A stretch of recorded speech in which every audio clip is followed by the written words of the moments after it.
of the media have mocked the existence of unidentified flying objects. The U.S. Pentagon has been studying the subject for quite a long time and apparently will soon release some of its findings, which remain classified.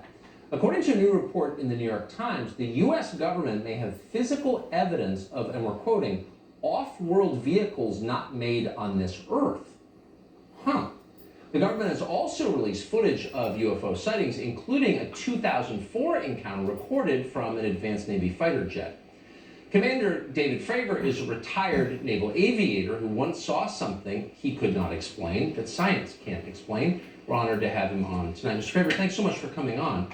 So, tell us if you think this is being misinterpreted. According to the New York Times, the U.S. government has physical evidence of some sort of vehicle made not on this Earth. Is it what it sounds like?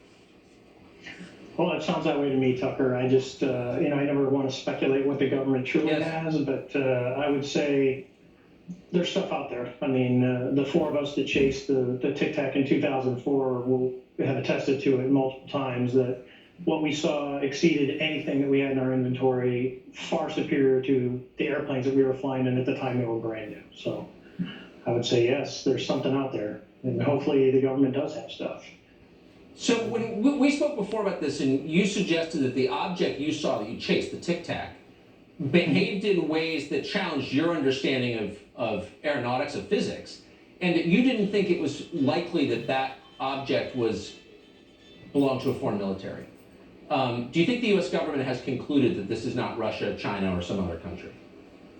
I'm pretty sure of that, just by some of the phone calls that we've gotten, some of the people that we have talked to in the government, that they are unaware of what this is. I think that ties directly with the East Coast sighting with the gimbal video, and I'd be willing to say, just because I'm in contact with a lot of these people, that there are more incidents that are starting to come out, that people are starting to report inside the government channels of things that they've seen, and I think you're seeing it from people in the past, because it always had that taboo to come out and talk about these things.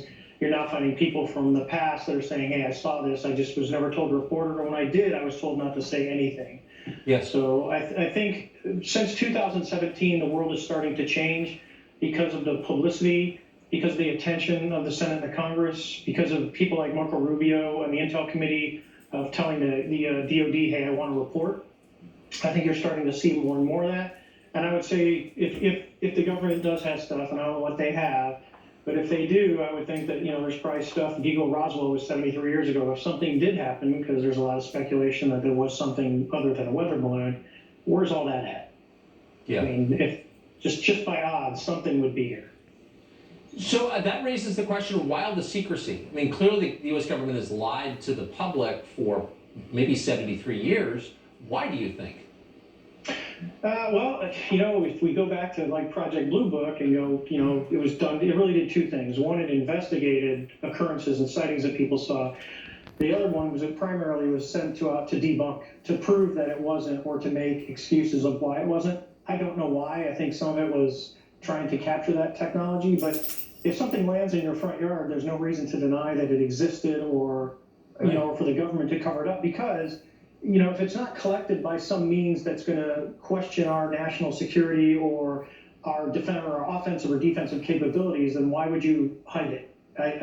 That just baffles me. Just like our incident, why wasn't it thoroughly investigated at the time for something that literally could penetrate a battle group spaces, and they did nothing? I mean, there was nothing done until really about 2009.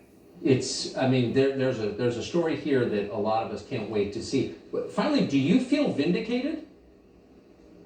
I never, you could say that, but I never, most of the fellow aviators that know the group of us, we were never like chastised, or, you get ribbed, but it was never like you're crazy or anything like that. Right.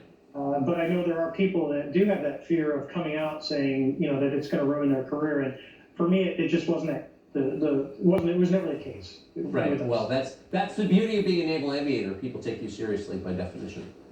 Commander, thanks so much. And I try and be sober and believable for you, Tucker. and you are. We appreciate it. Thank you. Thank you. Well, in other amazing and heartening news, the Washington Post is settling a $250 million lawsuit